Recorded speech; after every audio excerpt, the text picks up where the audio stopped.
कल 2025 के पहले दिन को अपने बाल बच्चों से कहते हैं खबरदार कोई डीजे नहीं बजाएगा, कोई आवारा बच्चों के साथ पिकनिक मनाने नहीं जाएगा, कोई शराब ताड़ी नहीं पिएगा, कोई फिल्म हॉल नहीं जाएगा, बल्कि आज पहला दिन है, नहा धोकर 2 रकात नमाज शुक्राना अदा करके अल्लाह ने तुझे नया साल अता फरमाया है। हमारा नया साल मुहर्रमुल हराम है, लेकिन 2025 भी एक साल है, इसलिए हम क्रिश्चियनों की नकल में नहीं, यहूदियों की नकल में नहीं, मुशरिकों की नकल में नहीं, हर लम्हा कीमती है, हर वक्त कीमती है। तो हम इस वक्त को अल्लाह की नेमत समझकर उस नेमत का शुक्राना अदा कर। शुक्र। आज करोड़ों बच्चे क्या कर रहे होंगे, कई लाख रुपए खर्च करके बहुत सारे लोग गोवा समंदर के किनारे पहुंचे होंगे।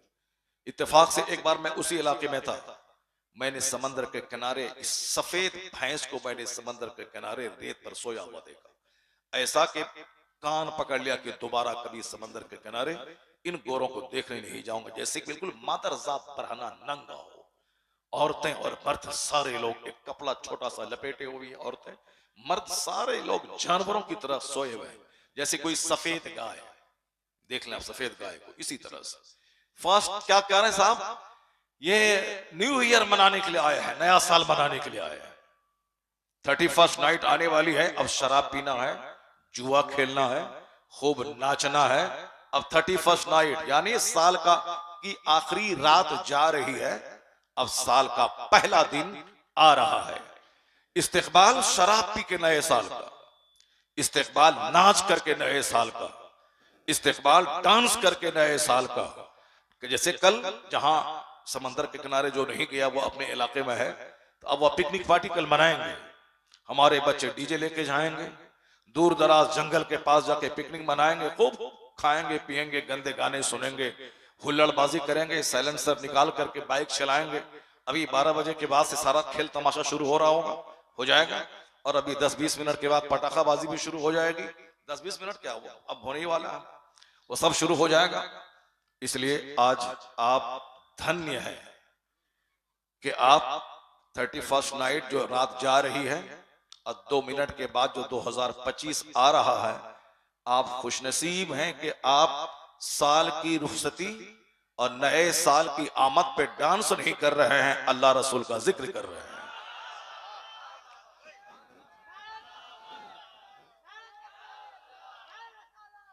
खुशनसीबी पे नाज करे आप कि आपका अल्लाह करे कि 2025 इसी तरह नेकियों में बसर हो जाए, 2025 बरकतों का साल बन जाए, 2025 आपके लिए राहतों का साल बन जाए।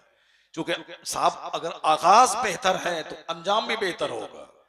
आप नए साल का इस्तेमाल अल्लाह का जिक्र सुन के कर रहे हैं, मुस्तफा पे दरूद पढ़ के कर रहे हैं, जन्नती महफिल में बैठ के कर रहे हैं, और फिर सबसे बड़ी बात तो यह है कि आप मुस्तफा जाने रहमत सल्लल्लाहु अलैहि वसल्लम की सीरत सुन के नए साल का आगाज कर रहे हैं, जहां चारों तरफ से फरिश्ते इस महफिल को घेरे हुए हैं।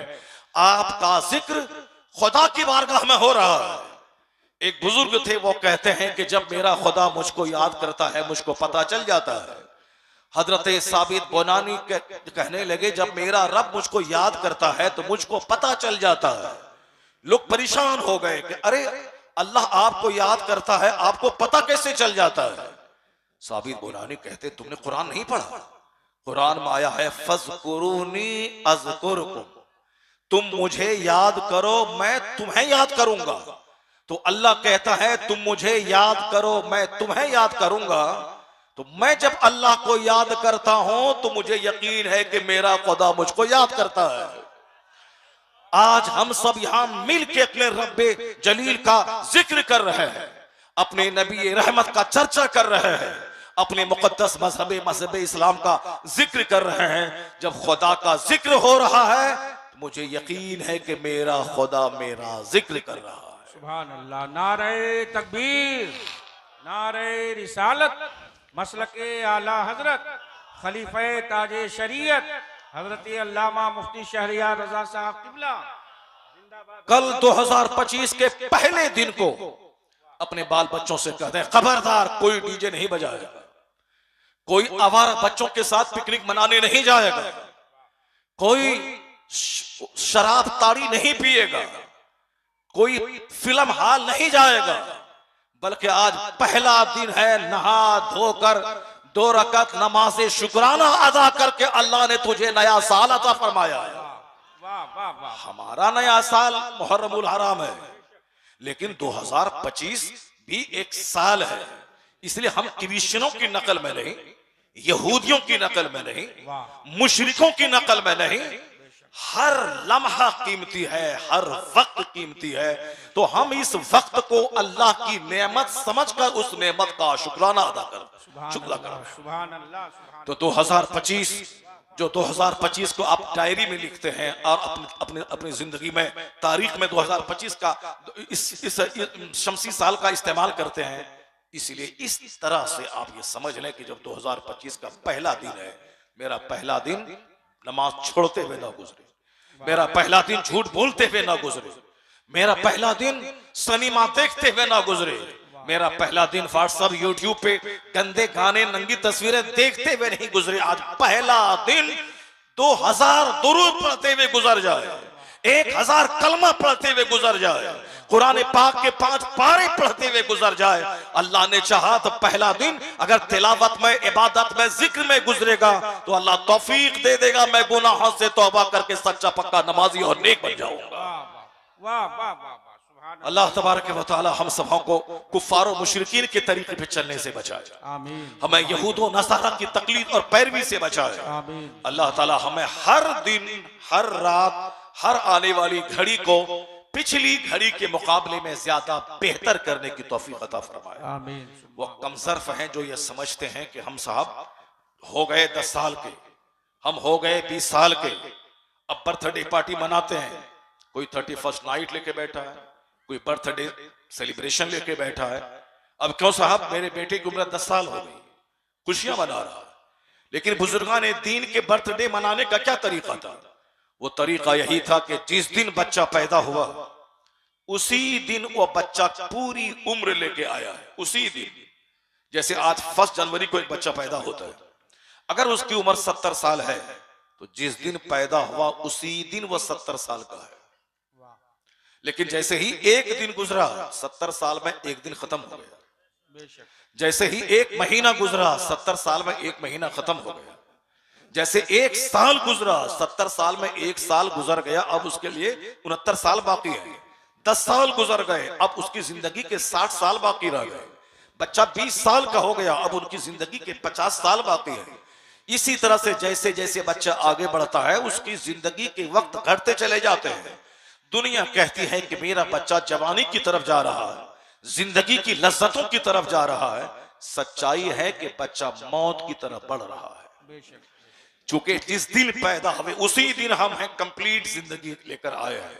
60 साल, 70 साल, 80 साल, 90 साल, जो भी आपकी उम्र है, उसी दिन है जहां एक दिन आगे बढ़े मौत की तरफ बढ़े, 10 साल आगे बढ़े मौत की तरफ बढ़े।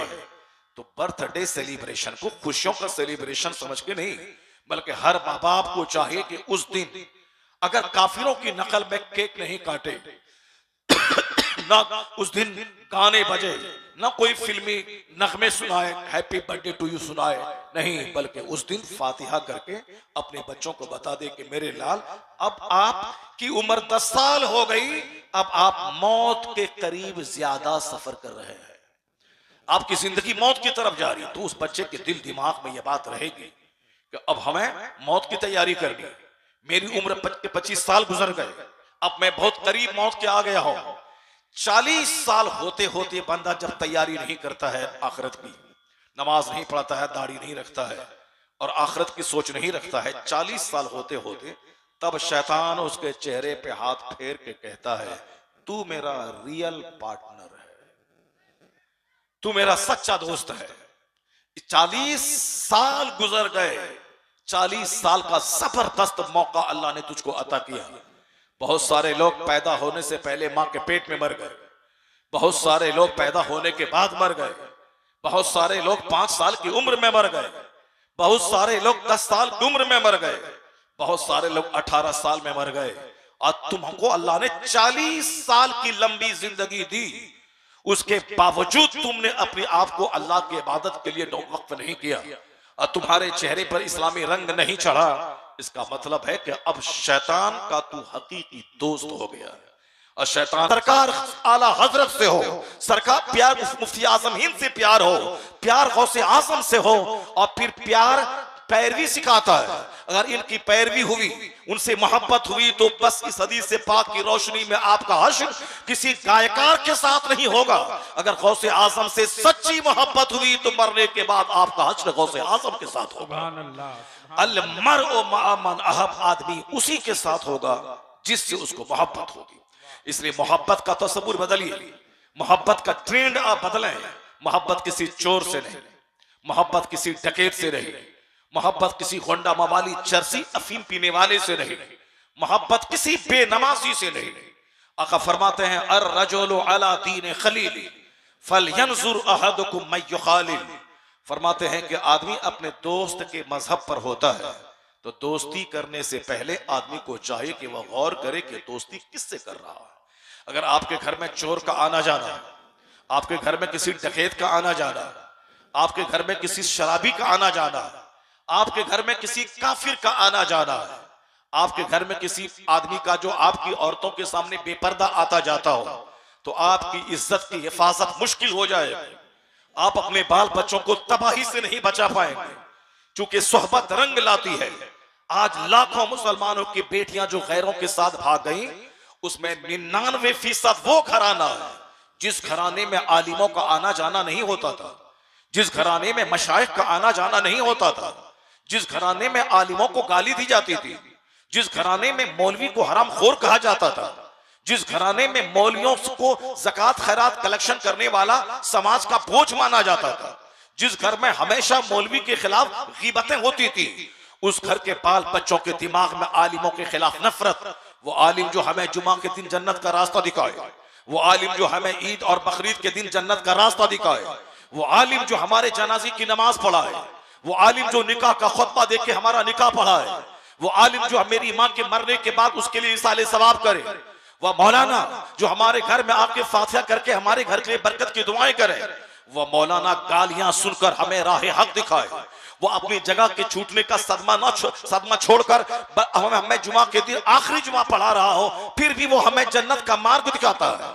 हमें नहीं कहता कि तुम नमाज मत पढ़ना, बल्कि कहता एक वक्त की नमाज छोड़ना हराम और गुनाह कबीरा है और जहन्नम ले जाने वाला काम है। एक मुसलमान और एक काफिर के दरमियान जो चीज फर्क पैदा करती है वह नमाज है, यानी तारीके नमाज का हश्र का कहां कैसा होगा, किसके साथ होगा, बैनल अब्द वल कुफ्र तर्कुस सलाह।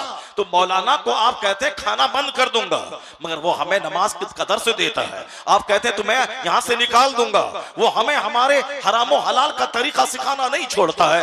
इस रुए जमीन का सबसे बड़ा खैर खा, सबसे बड़ा वेल विशर, सबसे बड़ा शुभ चिंतक अगर कोई गरोह है, उसी गरोह का नाम जमात उलमा। ये आलिम हमें हर मौके पे जन्नत का रास्ता दिखाते हैं, हमें हमेशा दीन की बातें बताते हैं। तो जिस घर में आलिमों का आना जाना हुआ, जिस घर में नमाजियों का आना जाना हुआ, जिस घर में मुत्तकी लोग आके 2-4 दिन क़याम करते हैं, जिनके सजदों को हमारे बच्चे देखते हैं, जिनके दुरूद पढ़ने को हमारे बच्चे देखते हैं, जिनकी तिलावत करने को हमारे बच्चे देखते हैं, उस घराने के बच्चे को कोई काफिर लेके नहीं भागेगा, उस घराने की खवातीन को कोई मुशरिक लेके नहीं भागेगा। जहां माहौल सजदे का हो, जहां माहौल सदाकत का हो, जहां माहौल सच्चाई का हो, जिस घर में नेकों का आना जाना हो, जिस घर में अजनबी मर्दों का आना जाना हुआ, तजर्बे से साबित है कि 4 बच्चे की मां अपने बच्चों की मोहब्बत को पांव के नीचे रौंद कर उस अजनबी औरत के साथ भाग गई। तजर्बे से यह बात साबित है, जिसके घर में पर्दे का एहतमाम नहीं है, कोई भी आवारा उसके घर में जा सकता है, दोस्ती के नाम पे अब घर की खवातीन और औरतों के साथ दिल बहलाने के लिए मुस्कुरा मुस्कुरा के बातें करके सज सवर के जाता है। उस घर की औरतें 90% गैरों के साथ भाग गई, क्योंकि औरतों का दिल छोटा होता है। है। औरतों का दिल नर्म नाजुक होता है। जिसका दिल नर्म नाजुक हो वह थोड़ी सी बात सुनने के बाद वो बंदा माइल हो जाता है। औरतें लतीफ होती है, औरतें का जिस्म कमजोर होता है, औरतों की सोच कमजोर होती है। इसीलिए औरतों को बचाने की ताकीद की गई कि छत पे ना जाने दे, ताकि अजनबी मर्दों का हुस्न उसकी आंखों में ना समा जाए। औरतों के हाथ में मोबाइल ना दे, ताकि खैर मर्दों की मोहब्बत उसकी आबरू को लूट नहीं ले। आज जितने भी किस्से कहानियां हो रही हैं वो सब इस मोबाइल के गलत इस्तेमाल की वजह से। नाबीना के हाथ में तलवार दे दो या किन किन लोगों की गर्दनें काटेगा या नाबीना कोई नहीं जानता। नाबीना के हाथ में तलवार देने का मतलब किसी बेखता आदमी की गर्दन कटेगी, कितने लोगों की लाशें गिरेंगी। इसलिए इसके हाथ में मोबाइल मत दे। अभी मालूम है भी 3 दिन पहले एक खबर आई है, एक कुंवारी 18 साल की लड़की, माँ बाप शादी की तकरीब में गए थे और उसका अजनबी दोस्त उसका बॉयफ्रेंड को फोन से घर पे बुलाती है।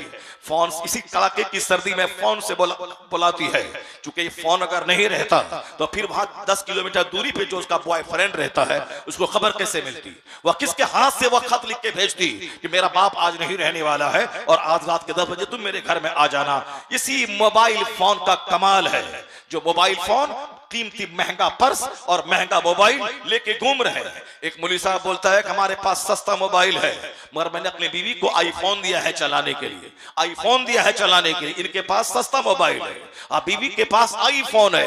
क्यों? आईफोन में सारे तमाशे वो देखेगी। इस तरह की बातें मौलवी साहब कर रहे हैं। आईफोन मैंने दिया अपनी बीवी को और 2-4-10 दिन के बाद जब पता चले कि बीवी आईफोन पे तमाशा कर रही है तो फिर या तो मौलाना को फांसी के फंदे पे लटकना पड़ेगा या जहर खा के मरना पड़ेगा या फिर उसको कबूल कर लेना पड़ेगा कि तुमको जो करना है करो और हमको जो करना है हम कर रहे हैं। तुम आईफोन पे तुम लटकी रहो और हमको जैसे रहना वैसे रहेंगे। मैं कहता हूं आपसे कि उस रिपोर्ट में क्या बताया गया कि फोन करके बॉयफ्रेंड को बुलाया गया और फिर उसके साथ पूरी रात कड़ाके की सर्दी में साहब उसके साथ रंगरलियां मनाई गई। यहां तक के चादर तक बदन पे नहीं डाला। 2-4-5 बार उसकी इज्जतों को लूटा। जब ठंड बढ़ गई तब कपाने लगी, बदन उसका बल्कि टेढ़ा हो गया। वो सर्दी की ताब न ला करके वो जान दे बैठी। लड़का फिरार हो गया। जब वह मर चुकी तो लड़का बाहर भाग चुका। अब ये बताएं कि एक कुंवारी लड़की की जान गई, आबरू गई, इज्जत गई। उसमें मैक्सिमम जिसका हाथ है वो हाथ इसी मोबाइल फोन का है। आला हजरत ने 100 साल पहले कहा था अपनी बेटियों के हाथ में कलम मत दे, क्योंकि उस वक्त कलम के जरिए लव लेटर लिखा जाता था। इसलिए आला हजरत ने कहा इस कमजोर मखलूक को हाथ में कलम मत दे, उसको लिखना मत सिखा।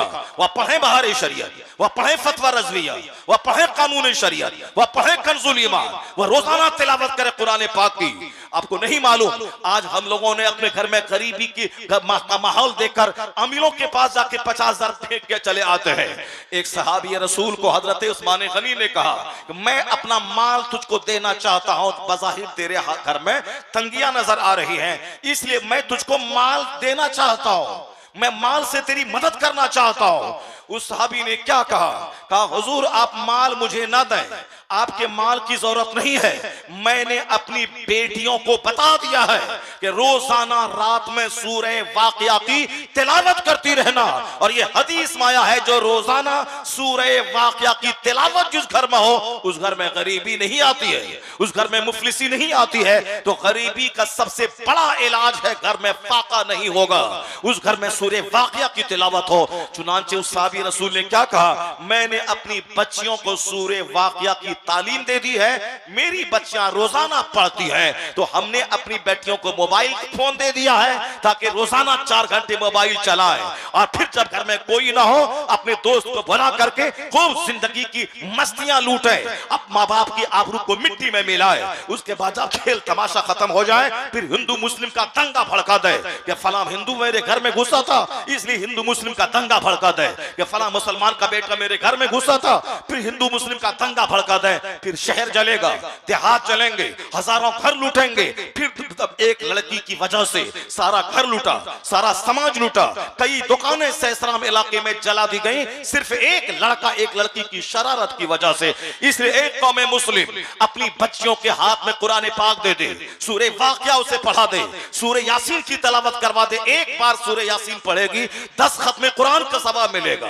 रोजाना जो सूरे मुल्क की तिलावत करे या करेगी तो उसे अज़ाबे कब्र से निजात मिलेगी। अपनी बच्चियों को देना है तो दे, उसे सूरे मुल्क रटवा दे, सूरे वाक़िया रटवा दे, दरूद ताज रटवा दे।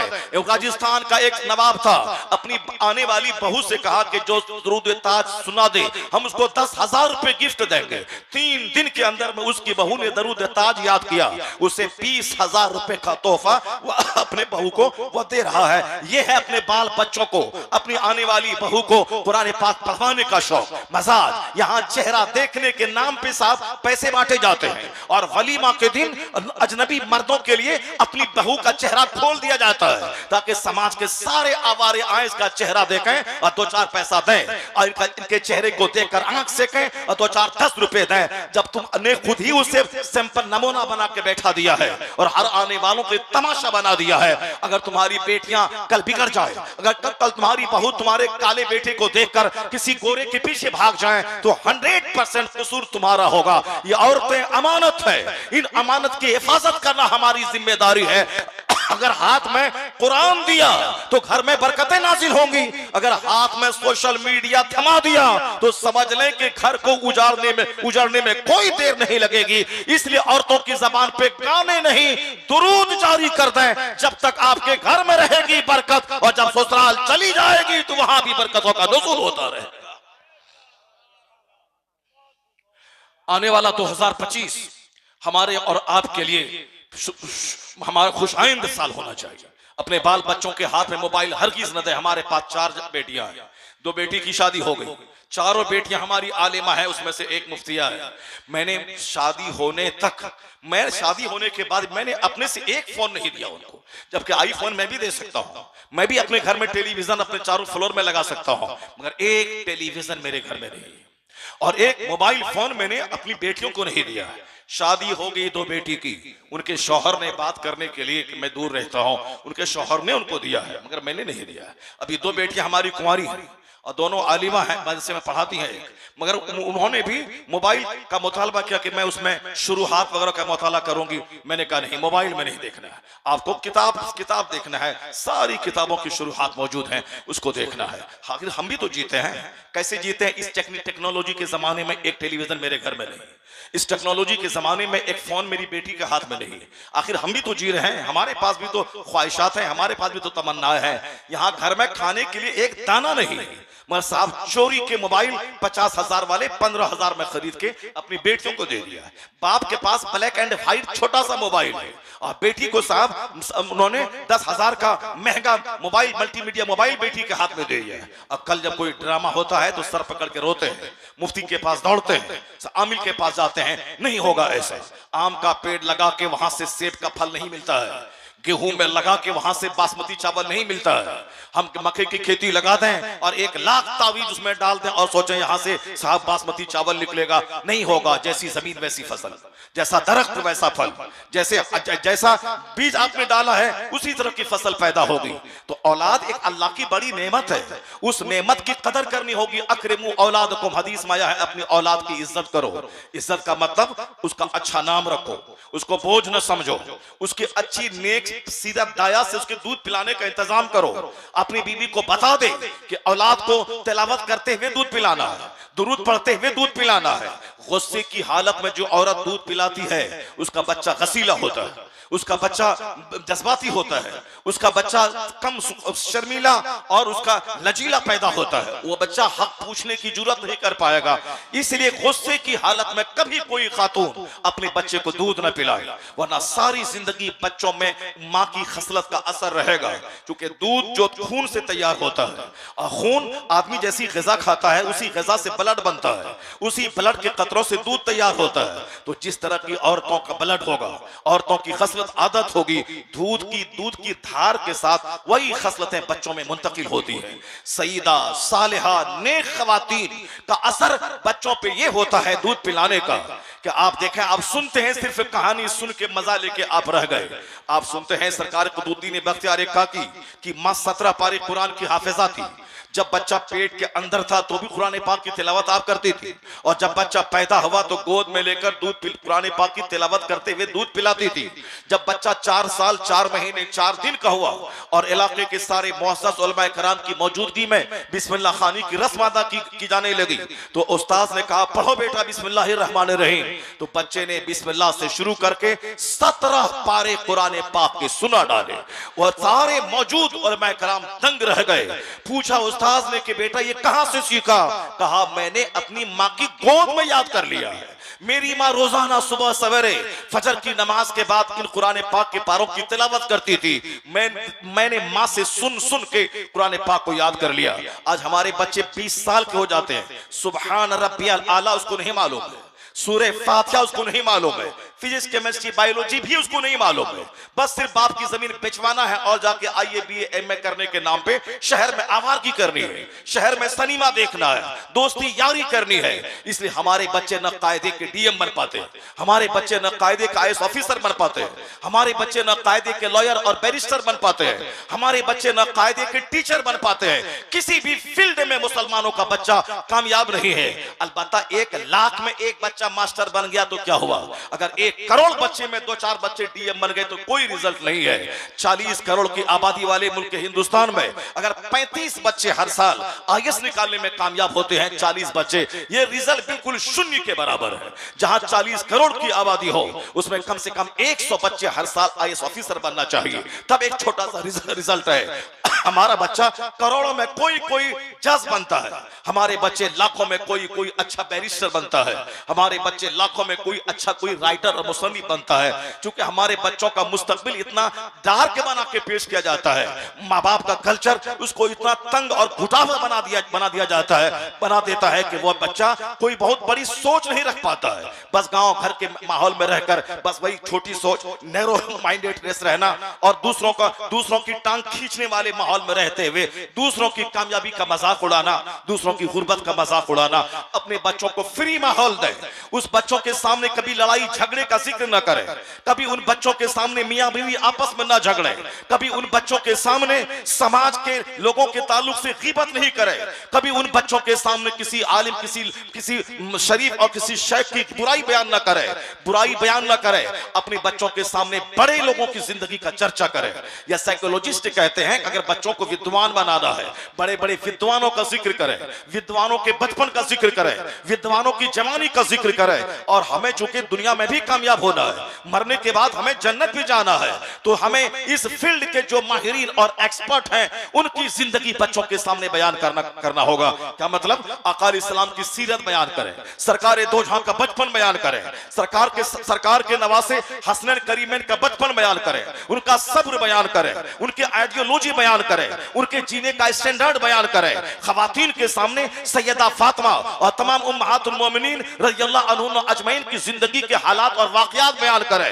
जब बड़ा बनाना हो तो बड़े लोगों की जिंदगी का नक्शा उनके सामने देना होगा, तब बच्चे की सोच बड़ी होगी, उसका ब्रेन बड़ा होगा, उसका हार्ट बड़ा होगा, उसकी शख्सियत बड़ी होगी। अगर कमीनों, रजीलों, खसीसों, डांसरों और चोरों की जिंदगी बयान की तो आपके बच्चों का चोर होना तय है। जिस तरह के गेहूं की फसल लगा के मकई की फसल वहां से नहीं काटी जा सकती है, उसी तरह गंदा माहौल देकर एक अच्छे कामयाब शख्सियतों का ज़ुहूर कभी नहीं हो सकता है। हमारे बुजुर्गों ने बड़ी मेहनत की औलाद पर।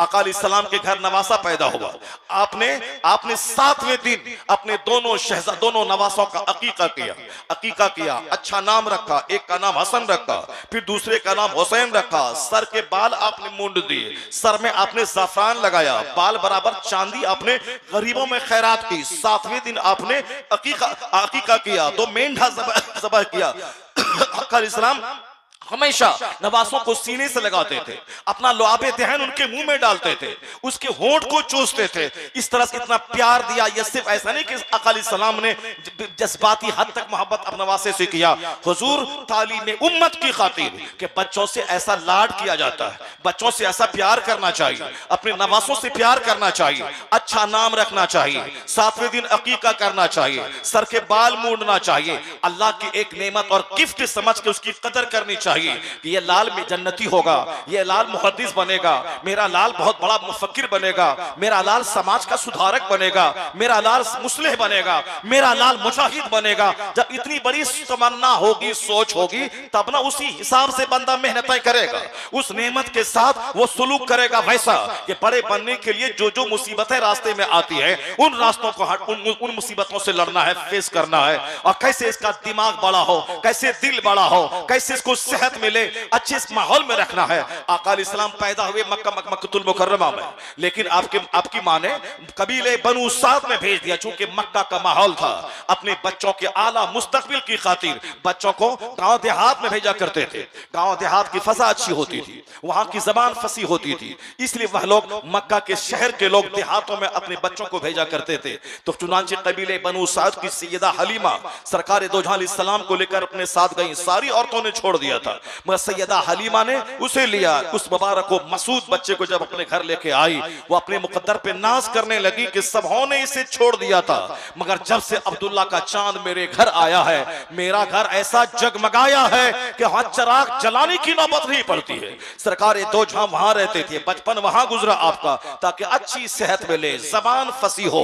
आजकल गांव देहात की जबान मखलूत होती है, शहर की जबान फसी होती है, तो इसलिए आजकल शहरों में अपने बच्चों की तालीम और तरबियत के लिए माँ बाप भेजते हैं ताकि मेरे बच्चों की जबान वहां अच्छी हो, वरना बुढ़ापे तक जबान अच्छी नहीं हो पाएगी। अगर एक माँ बाप जो अपने बच्चों के ताल्लुक से फिक्रमंद होता है, इसकी सेहत भी अच्छी रहे, इसकी जबान भी अच्छी रहे, इसके आदत और अतवार भी अच्छे रहे, गंदे बच्चों के साथ न खेलें, गंदे बच्चों के साथ न रहें, गंदे खेल न खेलें, 1 मिनट के लिए भी गंदे बच्चों के साथ अगर आपका बच्चा रहा तो सारी शख्सियत बच्चे की मजरूह और जख्मी वाउंडेड हो जाएगी। क्योंकि आजकल नेक बनाने के लिए बहुत मेहनतें करनी पड़ती है, मगर किसी की शख्सियत को जलाने के लिए 5 मिनट काफी है, 1 मिनट की तन्हाई काफी है। शादी ब्याह के मौके पर आपके बच्चे जाते हैं, आप सोचते हैं कि मेरे बच्चे खेलेंगे धूपेंगे, मेरे बच्चे घर में रहते थे 2-4 दिन खेल का माहौल मिल जाएगा, लेकिन शादी ब्याह के मौके पर ही बच्चों के ज्यादा बर्बाद होने के चांसेस होते हैं। क्योंकि शादी ब्याह के मौके पर आमतौर पर तमाशा होता है, आमतौर पर गंदी बातें होती हैं, आमतौर पर साफ रंगरलियां मनाने का माहौल होता है। 6-7 साल के बच्चे भी वह सब सेक्सुअल बातें किया करते हैं। अगर थोड़ा सा मौका मिले, ये छोटे छोटे बच्चे सेक्सी वर्क किया करते हैं, यानी बच्चे की शख्सियत जलकर राख हो जाती है। शादी ब्याह के मौके पर अगर ले जाना हो, अपनी जवान बेटियों को कभी ना ले जाए। अब उस वक्त देखकर बड़ा ताज्जुब होता है, 70 साल की बूढ़ी वो निकाब पहने हुए है, अगर वो निकाब ना भी पहनती तो आम लोगों की कोई तवज्जो उसकी तरफ नहीं जाती। अगर सिर्फ एक दुपट्टा ओढ़े रहती कोई हर्ज की बात नहीं है, मगर 80 साल की बूढ़ी निकाब पहने हुई, साहब सिर्फ आंख खुली है, साहब अब आंख खुली हुई, और 18 साल की जवान खातून, वो साहब क्या है 18 की पोती है या उनकी बेटी है, और या बगैर निकाब के हैं और बगैर बुर्के के हैं, बगैर मोटी चादर ओढ़े हुए शादी की महफिलों में है। चूंकि शादी हो रही है, बेटियां साथ जा रही है, वहां सहेलियों के साथ कैसी कैसी गंदी बातें, कैसे कैसे गंदे चर्चे, कैसे कैसे गंदे गाने, किस तरह से डीजे बजाने का माहौल, किस कदर फहश गीत का माहौल है। वहां से बच्ची गई शादी में, 2-4 दिन रहने के बाद जब लौटी है, वहां आदाब व अखलाक सब जल गए। अब वहां से एक सेक्सी इन्वायरमेंट लेके बच्ची आ रही है, उसके दिमाग में भी दूसरों से लव करने, दूसरों से प्यार करने, दूसरों से फोन से बातें करने, और फिर फोन से बातें करने, और फिर गंदे माहौल में जब पड़ जाए तो अपने आप को बेइज्जती से बचाने के लिए उसका क्या इस्तेमाल होगा। वहां से बच्चियां सीख के आती हैं, अगर कोई तुम्हारा लवर मिल जाए तो फिर निरोध का इस्तेमाल करना, ताकि तुम हामला नहीं बनोगी, तेरे बाप जलील नहीं होंगे, और फिर तेरी शादी में कोई दुश्वारी ना हो जाए। फला ने ऐसा किया। ये साहब 10, 12, 15, 20 साल की बच्चियां शादी के माहौल में घर में गई थी, वहां से वापस आके एक फहश माहौल को लेके आई है। हर माँ बाप पे लाजिम है कि अपने बच्चों पे कड़ी निगरानी करे, उनके सामने बता दे कि तेरे लिए मॉडल न कोई करीना है, न कोई कैटरीना है, न कोई हेमा मालिनी है, तेरे लिए मॉडल महबूबे इलाही की वो माँ है जो जवानी में बेवा हो गई गई, मगर 80 साल की उम्र तक उनके चेहरे के कोई अजनबी नहीं देखा, उनके सर से दुपट्टा नीचे नहीं हटा। पड़ोस की औरतों को खबर न थी कि राबे अस्र का चेहरा कैसा है। जब माँ इस कदर मुत्तकी थी तो फिर बेटा का तो महबूबे इलाही होना तय था। तो अल्लाह ने ऐसा महबूबे इलाही को ऐसे कमालात अता फरमाए कि बादशाह से लेके चपरासी तक सबों को तहज्जुद गुजार बना दिया महबूबे इलाही ने। जब बाप थे सैयद अहमद अली बुखारवी और माँ हुई जमाने की राबे अस्र सैयदा जुलेखा, तब बेटा दुनिया को महबूबे इलाही की शक्ल में मिला है, एक तोहफा मिला। जब माँ 17 पारे कुरान की हाफिजा थी, तब बेटा कुतुबुद्दीन बख्तियार काकी नाइबे गरीब नवाज दुनिया को मिला है। जब माँ सर से लेके पांव तक नेकी का पुतला थी और बाप रात भर सजदा और दिन भर जिहाद, तब बेटा वलियों के सरदार की शक्ल में अब्दुल कादिर जिलानी की सूरत में दुनिया को मिली। और जब माँ रात भर नमाज में है, एक सजदे में सुबह हो रही है और बाप दिन भर जिहाद कर रहे हैं। जब बाप थे मौला अली और माँ हुई सैयदा फातिमा, तब बेटा तारीख रचने वाला, अपने खून से तारीख लिखने वाला इमामे हसन और इमामे हुसैन की शक्ल में जलवागर हुए। नारे तकबीर, नारे रिसालत, नारे रिसालत। औलाद खुद से नहीं पलती है कि जैसे चाहे जवान हो जाए, जैसे चाहे बड़ा हो जाए। औलाद को एक गिफ्ट समझकर उस पौधे की तरह तराश खराश करना होगा, उसको वक्त पे पानी देना होगा, उसको वक्त पे जानवरों से बचाना होगा। वक्त वक्त पे जैसे आप पौधे को खाद देते हैं, यूरिया डालते हैं, उसे पानी डालते हैं, उसको जानवरों से बचाते हैं, उसकी सुरक्षा के लिए एक लकड़ी की बाउंड्री दे देते हैं, उसी तरह अपने बच्चे को एक नन्हे पौधे की तरह उसकी हिफाजत करनी होगी। उसके इर्द गिर्द एक हिसार की तरह बनना होगा, नेकियों का माहौल देना होगा। बच्चे किससे कहानी के आदि सुनने के आदि होते हैं, इसलिए उन छोटे छोटे बच्चों को अखलाकी कहानियां सुनानी होंगी, मॉडल स्टोरीज बतानी होंगी। उन मॉडल स्टोरीज में बुजुर्गान दीन की कहानियां बतानी होंगी, उन मॉडल स्टोरीज में सहाबा कराम की कहानियां बतानी होंगी, उन मॉडल स्टोरीज में शोहदाए कराम की कहानियां बतानी होंगी। तब ये बच्चा आगे चलने के बाद एक कामयाब औलाद की शक्ल में, एक कामयाब समाज के फर्द की सूरत में यह बच्चा होगा। अल्लाह क्या फरमाता है? अदल का हुक्म देता है, अल्लाह एहसान का हुक्म देता है। एहसान करना है, एहसान का मतलब नेकियां करना, नेकियां करना, नेकियों का माहौल बनाना, अपने घर में नेकियों का माहौल बनाना, एहसान करना। अल्लाह ताला हुक्म देता है एहसान करने का, अदल करने का और रिश्तेदारों को देने का हुक्म देता है। वईता इज़िल कुर्बा, अल्लाह ने एक अच्छी शख्सियत की तश्कील के लिए एक अच्छा पैगाम दिया कि रिश्तेदारों को देने की आदत डालो, लेने की नहीं। कंजूस मत बनो, बखील मत बनो, हरीस मत बनो, दूसरों के सामने हाथ मत फैलाओ, भिखारी मत बनो, बल्कि देने की आदत डालो।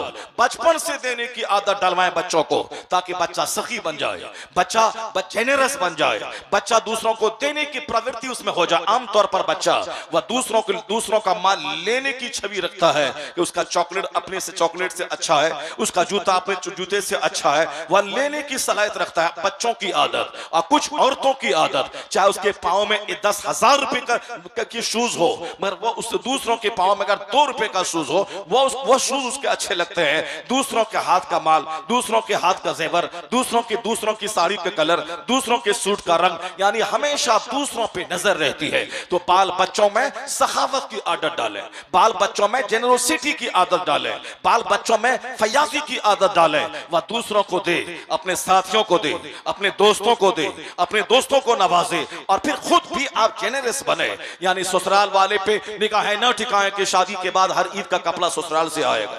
आप ससुराल वाले पे निगाहें न टिकाएं कि हमारा कारोबार कमजोर हुआ तो ससुराल वाला हमारी मदद करेगा। जो इस तरह से दूसरों पे निगाहें टिकाता है वो हमेशा कंगाल रहता है, वो हमेशा भिखारी रहता है। मैंने मुख्तसर सी जिंदगी में देखा है, मेरे पड़ोस का एक बंदा आज 50 साल से मैं देख रहा हूं, हर ईद के दिन वो निगाहें टिका के रखता है कि कब गाड़ी आएगी मेरे ससुराल से, ईदी का तोहफा लेकर, बच्चों का कपड़ा लेकर, अपना कपड़ा लेकर। बूढ़ा हो गया लेकिन अब तक निगाहें वही टिकी रहती है। बहुत सारे उस समाज के लोग जिन्होंने जवान होने के बाद कमाया, अपने बाप को भी दिया, अपने ससुर को भी दिया, अपनी माँ को भी दिया, अपनी सास की भी खिदमत की, अपनी बीवी को भी दिया, अपनी कमजोर साली की भी खिदमत किया। यह है जो जिस तरह से जीना चाहता है अल्लाह ताला उसके लिए वैसा मयार बना देता है। और जो बखील बन के जीना चाहता है, जो कंजूस बन के जीना चाहता है, जो दूसरों से लूटने का दिमाग दिमाग रखता है उसकी शख्सियत कभी निखरेगी नहीं। खाना पीना मर जाना ये काम तो जानवर भी अच्छा से कर लेता है।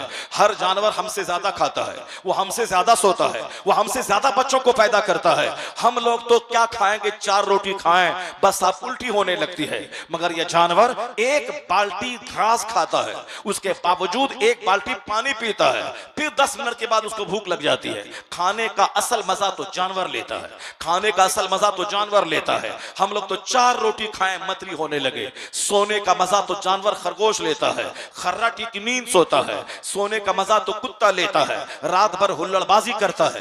और जहां सुबह सवेरे फरिश्तों की आमद होती है, जब मुर्ग के बांग देने का वक्त आता है, उस वक्त कुत्ता जहां चाहता है सो जाता है। चाहे वह राख के ढेर पे सोए या बीच सड़क पे सोए या नाले पे सो जाए, जहां चाहे कुत्ता सो जाए वह सो जाता है। बुजुर्गों ने कहा है कुत्तों की आदत ये बहुत बुरी आदत है, रात भर दूसरों को तकलीफ देना, हुल्लड़बाजी करना, 10 कुत्ते यहाँ 10 कुत्ते वहां। और मगर जब सुबह सवेरे फरिश्तों के आने का टाइम होता है सहरी के वक्त में, उस वक्त मुर्ग जागते हैं, फरिश्तों को देखकर मुर्ग बांग देते हैं। और हदीस में भी आया है जब मुर्ग की बांग की आवाज बांग सुनो, उनकी आवाज में फसअलुल्लाह मिन फदली, तो अल्लाह का फजल मांगो, अल्लाह के फजल की भीख मांगो। क्योंकि मुर्ग फरिश्तों को देखकर बांग देते हैं, वह फरिश्तों के आने का टाइम है, उस वक्त में दुआएं कबूल होती हैं। तो जो फरिश्तों के आने का टाइम होता है उस टाइम में ये कुत्ते सो जाते हैं। अब मुर्ग जाग जाता है, रात भर मुर्ग खामोश रहता है और सहरी के वक्त में मुर्ग बांग देने लगता है,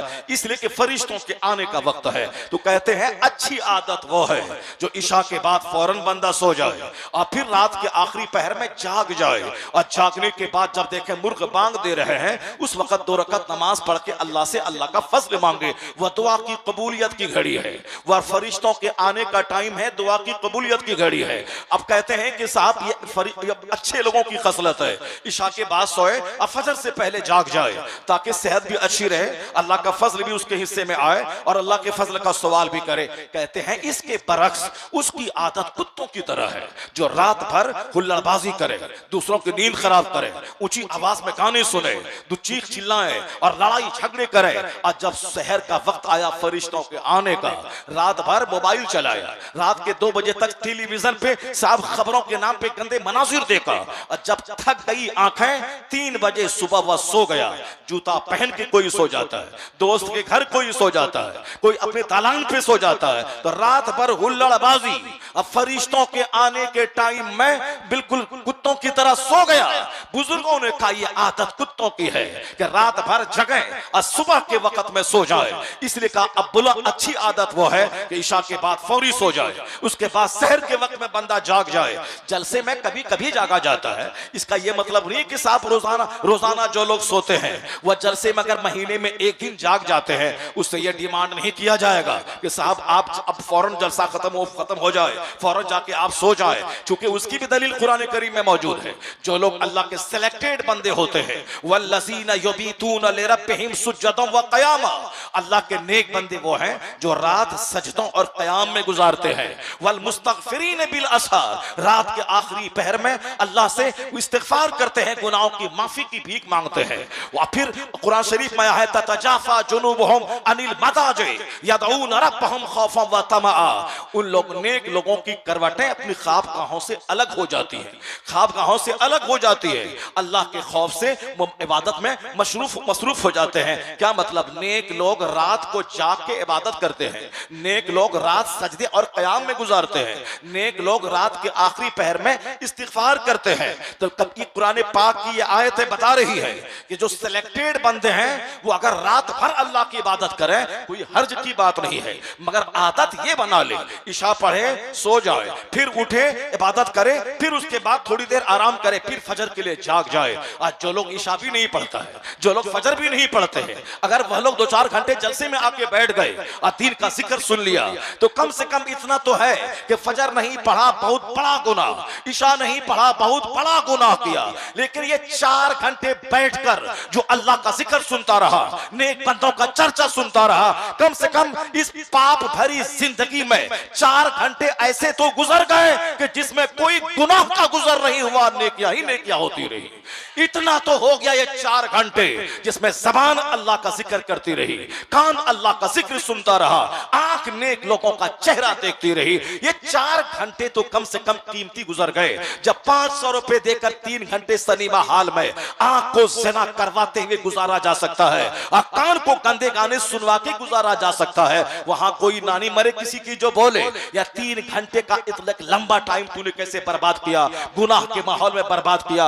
तुमने आंख में बरहना तस्वीरें सजा के आंख को ज़िना के कीड़ों से मसमूम करते हुए तुमने 3 घंटे गुजार दिया। अब पैसे दे के तुमने गुजार दिया। यहां पैसे दे के नहीं आना है, यहां फ्री में आना है, यहां फ्री चाय पीनी है, यहां साहब अब यहां कालीन पे बैठना है, यहां घास पे बैठना है, यहां लाइट में रहना है, यहां अच्छे माहौल में रहना है, महफिल मिलाद में कहीं तबरुक लेके यहां से जाना है। यहां एक पैसा खर्च नहीं होगा, लेकिन 4 घंटे की जन्नती महफिल, रूहानी महफिल, स्पिरिचुअल महफिल, ताकि जबान से सुभान अल्लाह की सदाएं बुलंद होती रहे और कान में दीन की बातें जाती रहे और आंख में उलमा कराम का चेहरा बसता रहे।